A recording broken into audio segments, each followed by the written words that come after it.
talking about it in Ireland and abroad as well. And what I'm going to go through today is the Culture Club resources, which I have some copies of here and which I will send around and show you guys later on, but these are some of the workbooks that we have developed for children of the diaspora.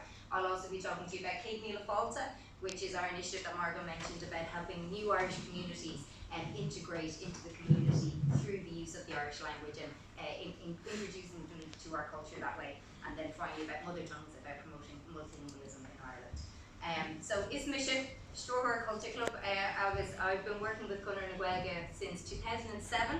I'm no longer working in an official capacity with them, but I am on their steering committee, the Cuiste Gno, and I'm helping Mother Tongues with their strategic vision for the next 10 years.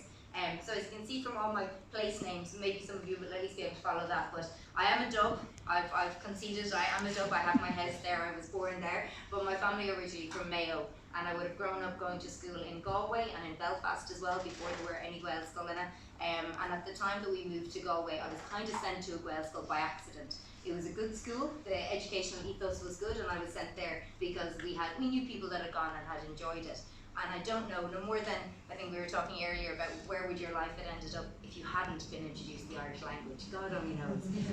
It certainly brought me around the world. It brought me to Limerick first and foremost, where I did a degree in Irish Studies and Spanish. And the fact that I did Spanish meant that I got to go and stay in Barcelona for 6 months on Erasmus, which was very, very nice, and be introduced to Catalan as well as to Spanish. And when I came back, I got my first job with Conor na Gaeilge in 2007 as a development and office executive.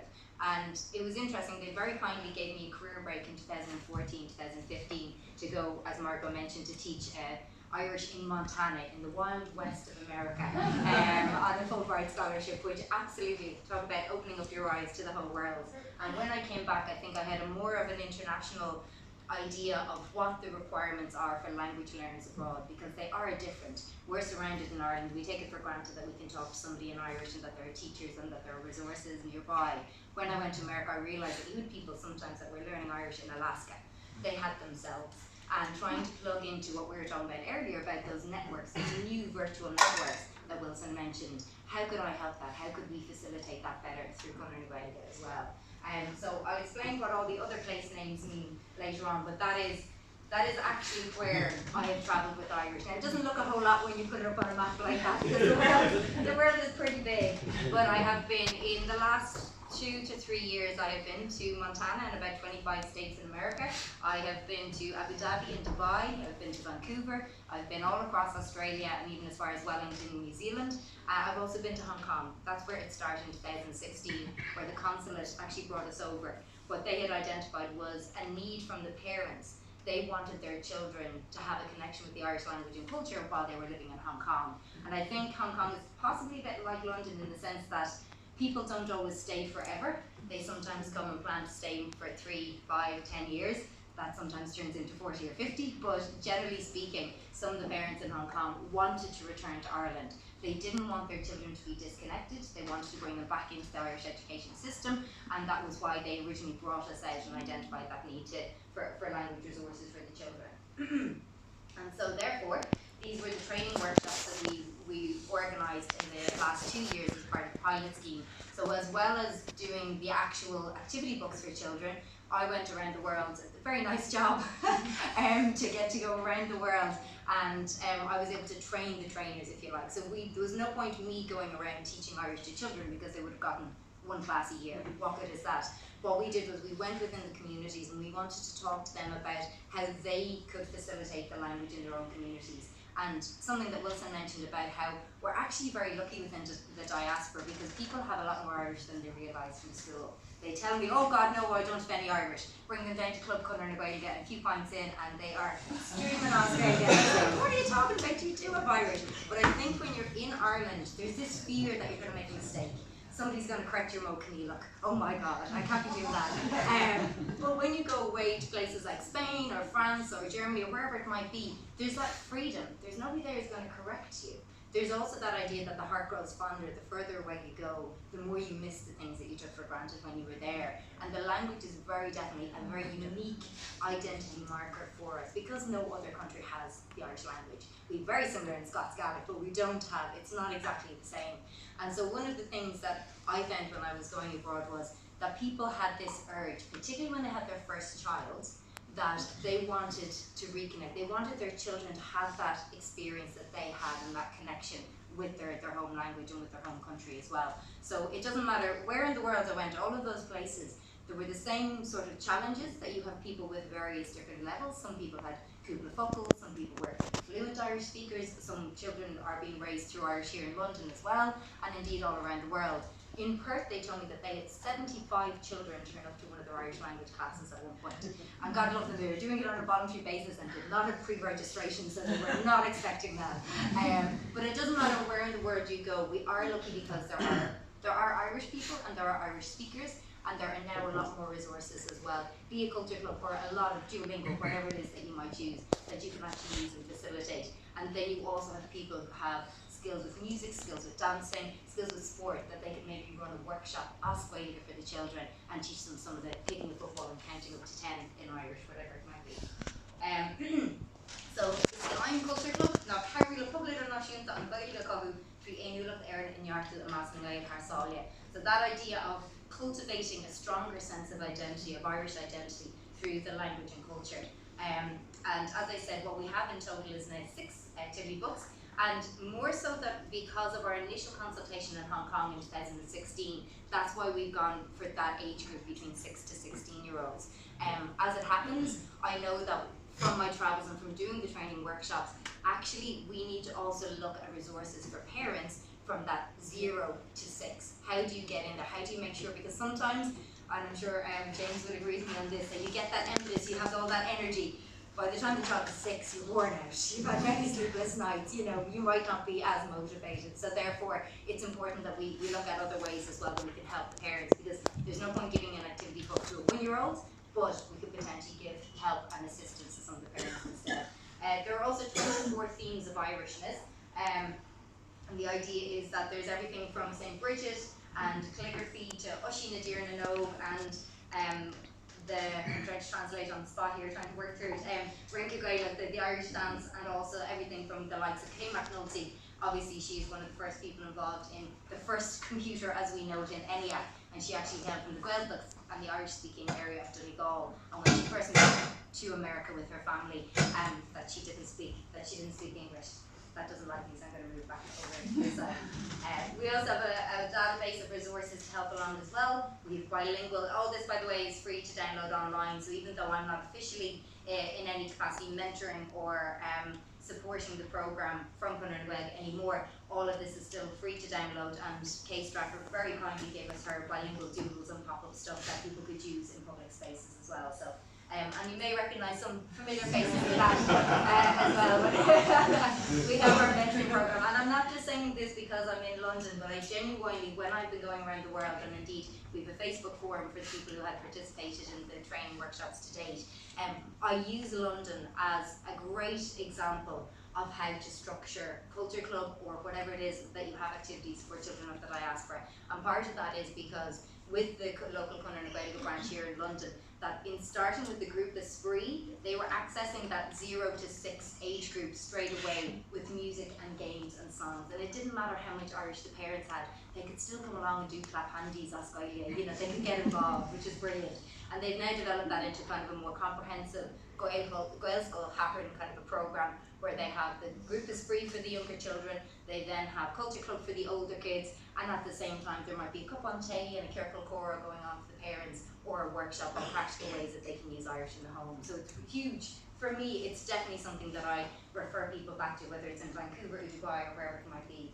And one of the questions that comes up, I suppose, for me and why I do the work that I do is, what does Irishness mean to somebody? Something that's quite interesting that I found out from a colleague of mine is that the Irish word for Irish is Gael or Éireannach.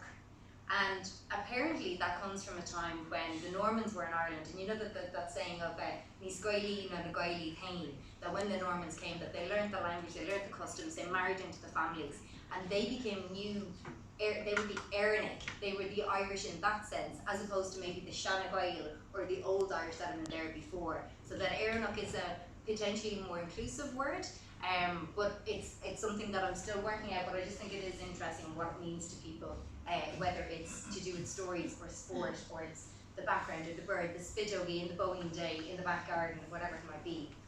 One of the things that has always struck me though, and it's interesting by what Peter was saying earlier today, is that sense of Irishness being inclusive, that there's a value to the language and to the culture that goes beyond politics. And Seamus Heaney's words, not to learn Irish is to miss the opportunity of understanding what life in this country has meant and could mean in a better future. It is to cut oneself off from ways of being at home. If we regard self-understanding, mutual understanding, imaginative enhancement, cultural diversity, and a tolerant political atmosphere as desirable attainments, we should remember that a knowledge of the Irish language is an essential element in their realisation.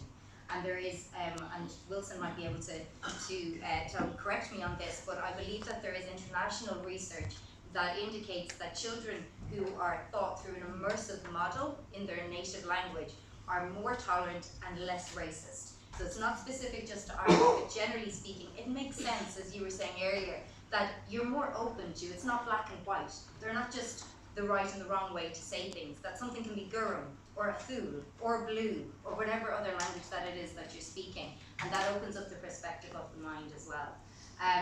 Something that, moving on from Culture Club, something that we're currently looking for funding for, hopefully, is something called Kate Neal Fáilte. And it's run 40 up the Bubble na Gaeilge. So how to include new Irish communities in Ireland in the Irish language community. Because you're sometimes, and even looking at Colour na Gaeilge, we're quite conscious that at the moment in our offices and in our the people who work for us, we're all white, we're all mostly middle class, and how do we open that up? That's not necessarily by choice. It is, you know, our history and where we are today, but how do we make sure that that's not seen as a barrier, that other people can't feel that they can come into the organisation as well. And the work that we do is integration through the Irish language. And my colleague, the very Irish-looking red-headed guy on the far side, Sean Rua O'Murku, has been doing fantastic work. I promise that is actually his name. Since about 2015, this man, he is fantastic. He has been doing on a very ad hoc basis. He has been going around and he's been going into direct provision centres, and he's been talking with new community groups and partnerships, trying to make sure, talking what is the Irish language, what does it mean to be part of the Irish language community, and how people can get involved, and teaching them a bit about where our place names are from, and what our family names mean, because something that we take for granted, be it in Ireland or indeed even in this room, is that these kind of words, these are words that pop up all the time, Tánaiste, Taoiseach, you know, Mná agus Fíor on the letters, you know, all Cadman letters. People who say that they don't have a word of Irish, these are probably the top 100 words that they do actually know. They do know Irish. And we forget that that's our base level. But for new Irish communities coming into the country, they really literally have not a word of Irish. They have none of these words. And to see them on signs and to see that idea of that, how to recognise, I think it was you, Liz, who mentioned about being able to recognise words and pronounce them. That we take it, of course you're able to do that, whereas other people when they come in maybe can't.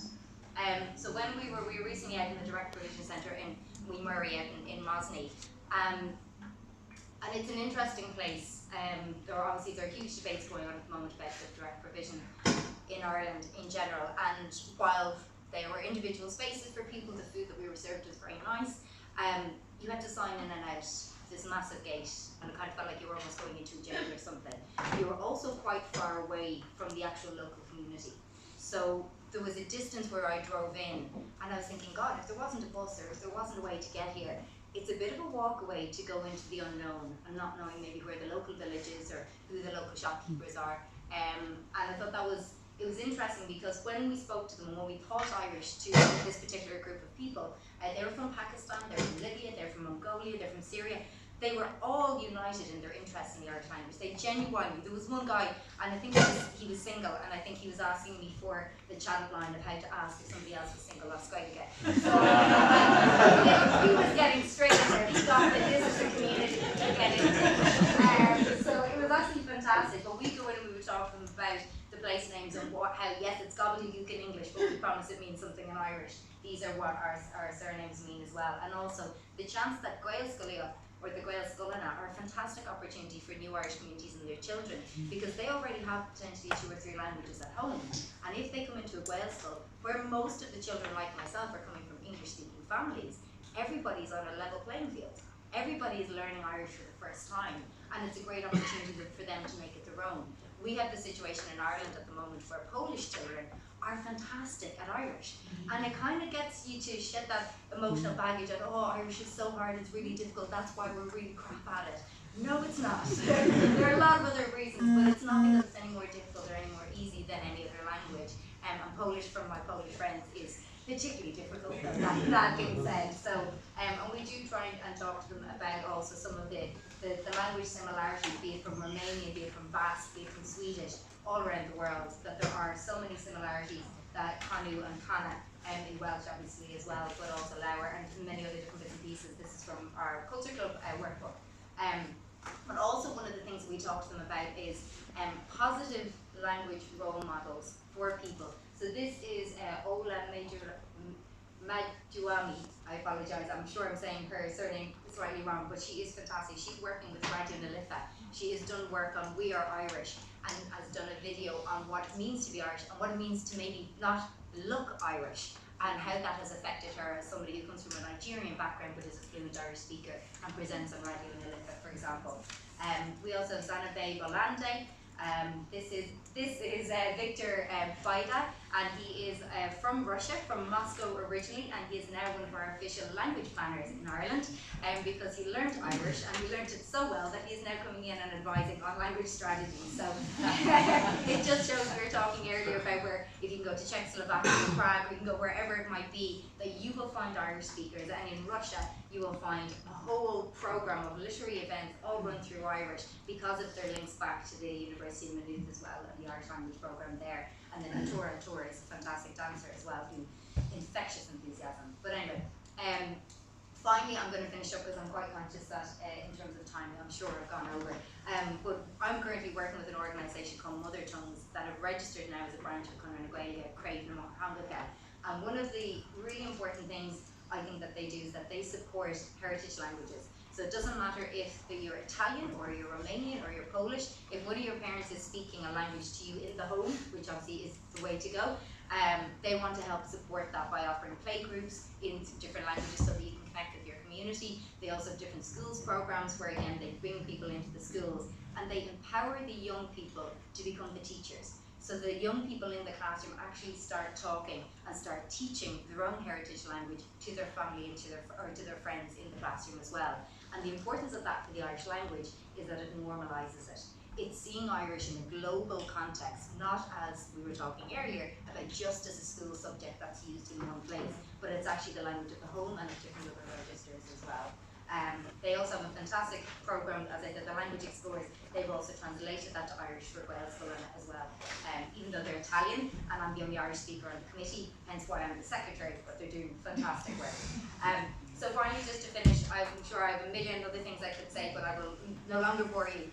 But it's something that we do in the Conradh Gaeilge Roadshow when we go in to talk to secondary school students and third level students. Is we talk to them about the fact that there are 6,700 languages in the world today, in and around. They believe that in 100 years' time that there's going to be 700. And we talk to them about, do you want your language, do you want the Irish language to be part of that 700? Or do you want to be it to be part of the 6,000? Because whatever it is that you decide, and that the strength of the connection and your identity and what it means to you, that could potentially be lost. So what are you going to do about it? And we make sure that everybody understands that everybody has a role to play, and whether you're Cúpla Focal, whether you're organising a pop-up Gaeltacht down the road in London, or whether you're out in Vancouver teaching Irish language classes to children. Wherever in the world you are, you have a role to play in being part of that global Irish-speaking community. And we're very lucky because we now have so many resources. Irish is flexible enough that it has embraced so many opportunities. So whether you've got your Samsung phone in Irish, or your Gmail account in Irish, or your Facebook account in Irish, we're very lucky to be able to use it in modern technology as well. So the program, Jeremy Ear Creek, I know that I'm sure I've gone over, but more the ain't catching on the big and there, find my heart, they ball come off. I'll be scared of